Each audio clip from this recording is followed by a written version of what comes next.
Buenas noches, mi nombre es Angélica María Mosquera Lara, soy de Iniriagüe y hago parte de la Facultad de Ciencia de la Salud y estudio Administración en Salud. Bueno, voy a hablarles de las biomoléculas. Una de las grandes preguntas que se hacían las personas anteriormente era de qué estábamos hechos los seres vivos. El filósofo Empédocles de Agrigento creyó que la materia viviente era una mezcla proporcionada de los 4 elementos: agua, aire, fuego y tierra, el cual muchas personas también creían lo mismo y se dejaron influenciar de esta teoría. Tiempo después, el gran doctor Galeano de Pérgamo propuso que esos elementos se materializaban en el ser vivo en los 4 humores: flema, bilis, sangre y bilis negra o melancolía, como también se conoce, respectivamente. El predominio natural de uno de ellos daba lugar a los temperamentos flemático, frío y húmedo, colérico o bilioso, cálido y seco, sanguíneo, cálido y húmedo, y melancólico, frío y seco. Hubo más personas que se involucraron en este tema y fueron sacando hipótesis hasta llegar a la verdad. Y ellos fueron William Harvey, que aplicó el método científico, Lavoisier, Spallanzani, Dalton, Mulder, entre otros. A partir de ahí, la historia prácticamente se confunde con el estudio de la bioquímica tal cual la conocemos actualmente. Pero el punto importante es precisamente lo que venimos diciendo: la materia viva está compuesta por los mismos elementos que la materia inanimada o inerte. Nada hay en los seres vivos que los distinga del resto de la naturaleza. Y esta es la frase: todo ser vivo tiene que proceder de otro ser vivo. Y la otra frase es: en el origen de la vida hay que buscar a sí mismo el origen de la célula. Pero científicamente, las biomoléculas son moléculas constituyentes de los seres vivos. Los 6 elementos químicos o bioelementos más abundantes en los organismos son el carbono, hidrógeno, oxígeno, nitrógeno, fósforo y azufre, cuyos símbolos químicos son respectivamente C, H, O, N, P y S, los cuales constituyen las biomoléculas: glúcidos, lípidos, proteínas y ácidos nucleicos. Estos 6 elementos son los principales componentes de las biomoléculas, debido a que permiten la formación de enlaces covalentes entre ellos, compartiendo electrones debido a su pequeña diferencia de electronegatividad. Estos enlaces son muy estables. La fuerza de enlace es directamente proporcional a las masas de los átomos unidos, que permite a los átomos de carbono la posibilidad de formar esqueletos tridimensionales. En este caso, estos son los 3 átomos de carbono, para formar compuestos con número variable de carbono. Permite la formación de enlaces múltiples, dobles y triples entre carbono y carbono, carbono y oxígeno, carbono y nitrógeno, así como estructuras lineales ramificadas cíclicas y heterocíclicas, etc. Permite la posibilidad de que con pocos elementos se den una enorme variedad de grupos funcionales: alcoholes, aldehídos, cetonas, ácidos, aminas, etc., con propiedades químicas diferentes. Empezamos con las 4 biomoléculas orgánicas. Los carbohidratos. Los carbohidratos son biomoléculas que también toman los nombres de hidratos de carbono, glúcidos, azúcares o sacáridos. Aunque los 2 primeros nombres, son más comunes y empleados, no son del todo precisos, ya que no se tratan estrictamente de átomos de carbono hidratados, pero los intentos de sustituir estos términos por más precisos no han tenido éxito. Esas moléculas están formadas por 3 elementos fundamentales: el carbono, el hidrógeno y el oxígeno. Este último es una proporción algo más baja. Su principal función en el organismo de los seres vivos es la de contribuir en el almacenamiento y la obtención de energía de forma inmediata, sobre todo al cerebro y al sistema nervioso. Esto se cumple gracias a una enzima, la amilasa, que ayuda a descomponer esta molécula en glucosa o azúcar en sangre, que hace posible que el cuerpo utilice la energía para realizar sus funciones. Estos son algunos alimentos que contienen carbohidratos, y esta es una figura molecular de los carbohidratos. Tipos de carbohidratos. Monosacáridos son los más simples, ya que están formados por una sola molécula. Esto los convierte en la principal fuente de combustible para el organismo y hace posible que sean usados como una fuente de energía y también en biosíntesis o anabolismo. El conjunto de procesos de metabolismo destinados a formar los componentes celulares. También hay algunos tipos de monosacáridos, como la ribosa o la desoxirribosa, que forman parte del material genético del ADN. Cuando esos monosacáridos no son necesarios en ninguna de las funciones que les son propias, se convierten en otra forma diferente, como por ejemplo los polisacáridos. Los disacáridos Son otro tipo de hidratos de carbono que, como indica su nombre, están formados por dos moléculas de monosacáridos. Estos pueden hidrolizarse y dar lugar a dos monosacáridos libres. Entre los disacáridos más comunes está la sacarosa, que es el más abundante, que constituye la principal forma de transporte de glúcidos en las plantas y en los vegetales. Están la lactosa o azúcar, que proviene de la hidrólisis del almidón, y la steviosa, que es obtenida de la hidrólisis de la celulosa, también la maltosa. Los oligosacáridos. La estructura de esos carbohidratos es variable y puede estar formados entre 3 y 9 moléculas de monosacáridos unidas por enlaces y que se liberan cuando se lleva a cabo un proceso de hidrólisis, al igual que ocurre con los disacáridos. En muchos casos, los oligosacáridos pueden aparecer unidos a proteínas, dando lugar a lo que se conoce como glucoproteínas. Polisacáridos son cadenas de más de 10 monosacáridos cuya función en el organismo se relaciona normalmente con labores de estructura o de almacenamiento. Ejemplos de polisacáridos comunes son el almidón, la amilosa, el glucógeno, la celulosa y la quitina. Función de los carbohidratos. Aunque su función principal es la energética, también hay ciertos hidratos de carbono cuya función es la relacionada con la estructura de las células o aparatos del organismo, sobre todo en el caso de los polisacáridos.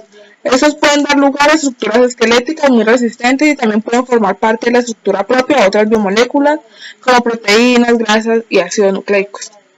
Gracias a la resistencia es posible sintetizarlos en el exterior del cuerpo y utilizarlos para fabricar diversos tejidos, plásticos y otros productos artificiales. Bueno, continuamos con los lípidos. Los lípidos son un conjunto de moléculas orgánicas, la mayoría de biomoléculas que están constituidas principalmente por carbono e hidrógeno, y en menor medida por oxígeno. También puede contener fósforo, azufre y nitrógeno.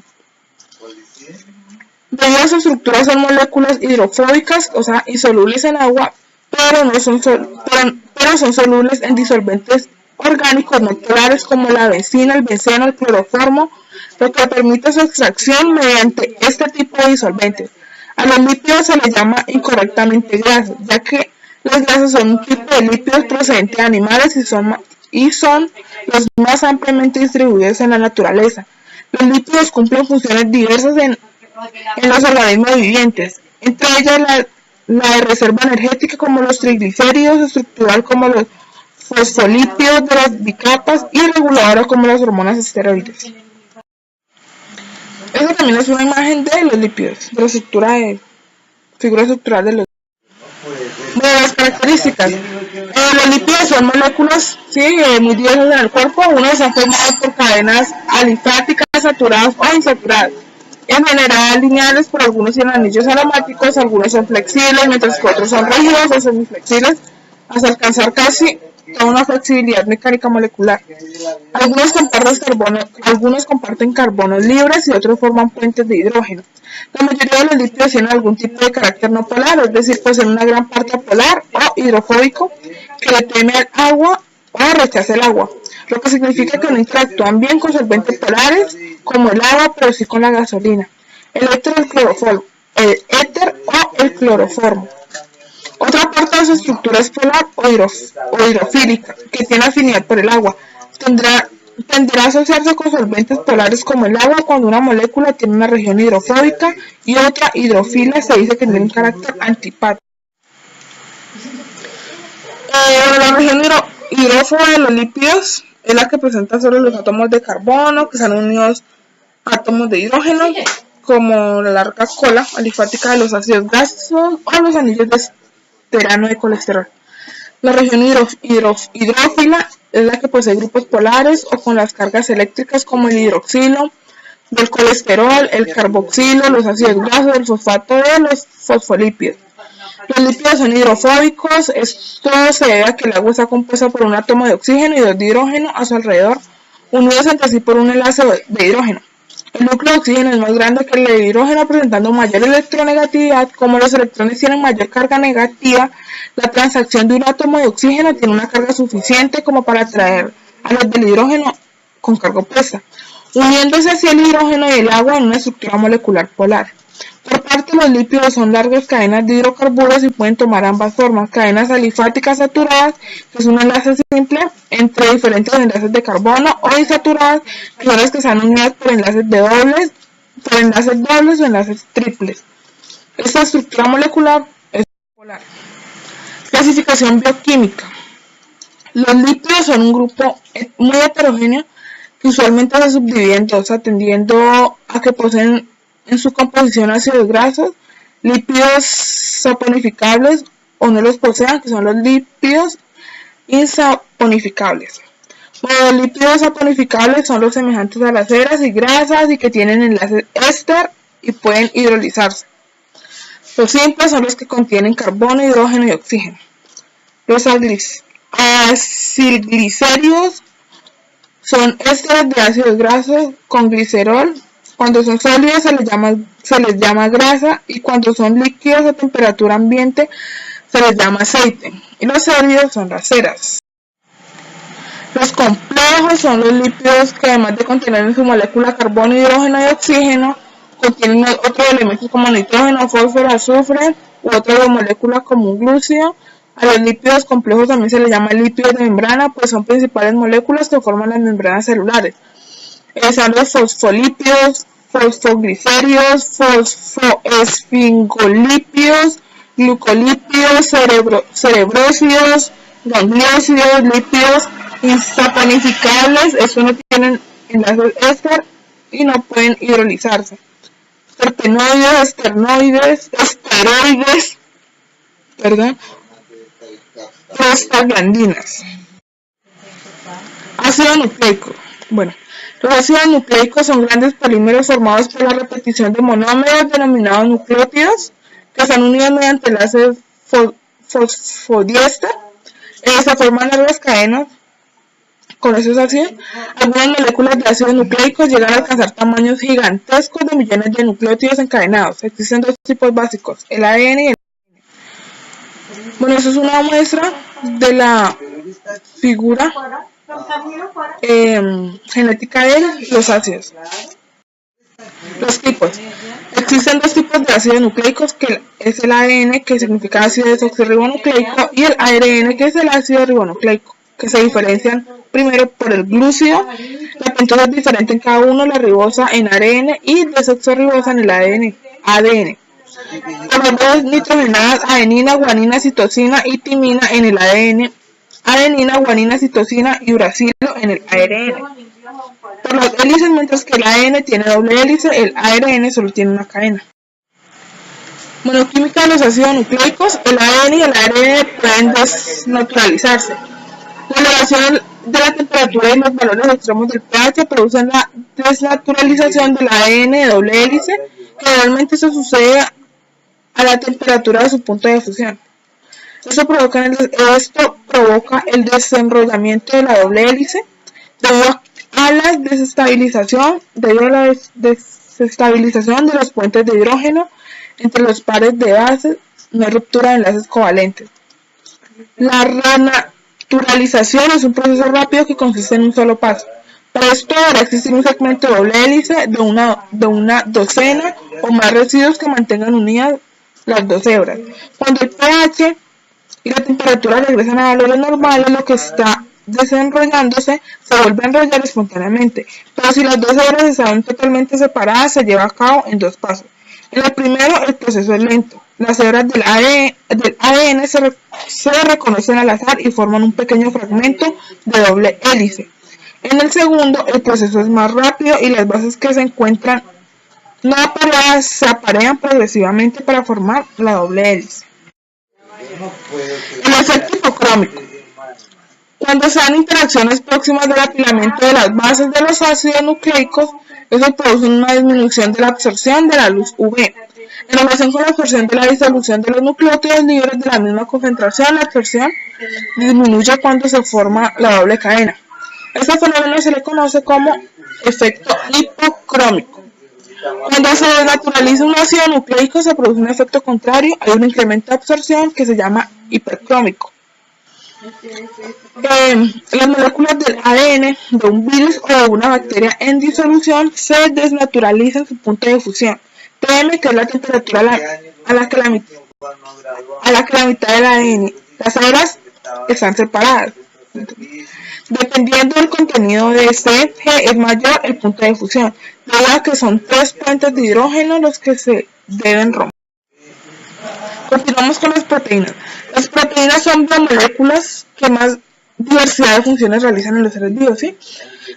Prácticamente todos los procesos biológicos dependen de su presencia o de la actividad que se realicen. Son proteínas casi todas las enzimas catalizadoras de las reacciones metabólicas de las células, muchas hormonas reguladoras de las actividades celulares, la hemoglobina y otras moléculas con funciones de transportes en la sangre, anticuerpos encargados de acciones de defensa natural contra infecciones o agentes extraños.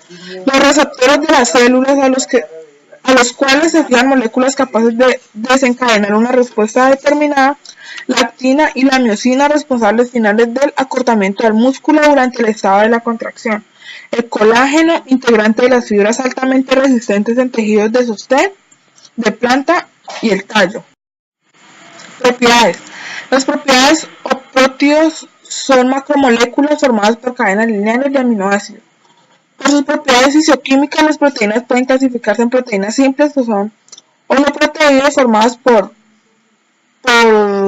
solo por aminoácidos o sus derivados, proteínas conjugadas, heteroproteínas formadas por aminoácidos acompañados de sustancias diversas, y proteínas derivadas, sustancias formadas por desnaturalización y desdoblamiento de las anteriores. Las proteínas son necesarias para la vida, sobre todo por su función plástica. Constituyen el 80% del protoplasma deshidratado de toda célula, pero también por sus funciones bioreguladoras forman parte de las enzimas y de defensa. Los anticuerpos son proteínas. Propiedades de las proteínas. 5 son las propiedades principales que permiten la existencia y aseguran la función de las proteínas. Amortiguador de pH, que es conocido como efecto tampón, actúa como amortiguador del pH debido a su carácter anfótero, es decir, pueden comportarse como ácidos, donando electrones, o como base aceptando electrones. Capacidad electrolítica. Se determina a través de electroforesis, técnica analítica, en la cual si las proteínas se trasladan al polo positivo es porque su molécula tiene carga negativa y viceversa. Especificidad. Cada proteína contiene una función específica que está determinada por su estructura primaria. Estabilidad. La proteína debe ser estable en el medio donde desempeñe su función. Para ello, la mayoría de proteínas acuosas crean un núcleo hidrofóbico empaquetado. Está relacionado con su vida media y el recambio proteico. Solubilidad. Es necesario solventar la proteína, lo cual se consigue exponiendo residuos de similar grado de polaridad al medio en la superficie proteica. Se mantiene siempre y cuando los enlaces fuertes y débiles estén presentes. Si se aumenta la temperatura y el pH, se pierde la solubilidad. La clasificación. Se clasifica según su forma: fibrosas, globulares, mixtas, según su composición química, simples y conjugadas. Simples u holoproteínas, en su hidrólisis solo produce aminoácidos. Ejemplos de esas son la insulina, el colágeno, son globulares y fibrosas, albúminas, proteínas simples. Las conjugadas o heteroproteínas, que estos son un grupo prostético, puede ser un ácido nucleico, lípido, un azúcar o un ion inorgánico. Un ejemplo de estas son la mioglobina y los citocromos. Se clasifican de acuerdo a la naturaleza de su grupo prostético. Nucleoproteínas, que su grupo prostético son los ácidos nucleicos.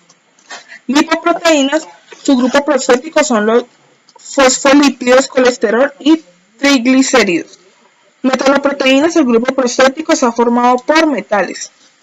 Cromoproteínas son proteínas conjugadas por un grupo cromóforo, sustancia coloreada que contiene un metal. Glucoproteínas, el grupo prostético está formado por los carbohidratos. Fosfoproteínas son proteínas conjugadas con un radical que contiene un fosfato.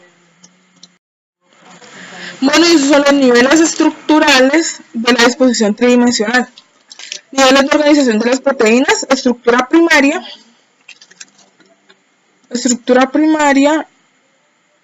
que es la secuencia de una cadena de aminoácidos. La segunda ocurre cuando los aminoácidos en la secuencia interactúan a través de enlaces de hidrógeno.